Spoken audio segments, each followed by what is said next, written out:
It's a lot doing virtual learning too. I have a friend who has teenage children and they don't go to school.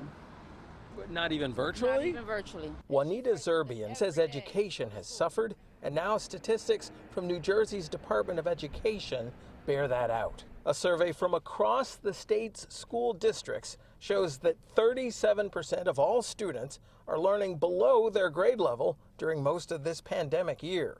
When it comes to English language classes, a breakdown shows that students for whom English is not their first language, 65% are below grade level. It's 54% for economically disadvantaged students, 52% for Hispanics, and 51% for African Americans. Prior to the pandemic, most of these kids was already below the reading level, below the math level in scores, you know, and when you throw the pandemic in it, it actually pushed these kids back about 3 years.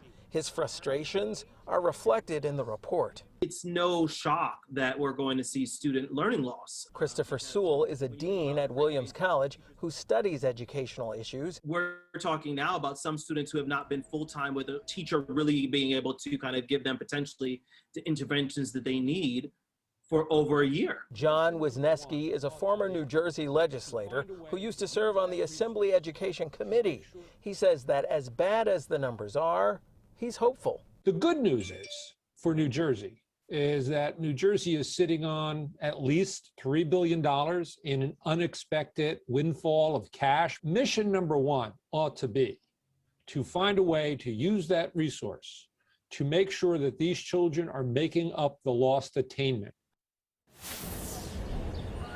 And let's point out that when it comes to math, the numbers are similarly unattractive. The Department of Education, though, warns to not take these numbers too seriously because they were not able to do nearly as full an assessment of students this year as they do in other years. Why? Yep, of course, the pandemic. Still, the State Board of Education and the legislature will now be looking closely at these numbers as they try to decide next steps.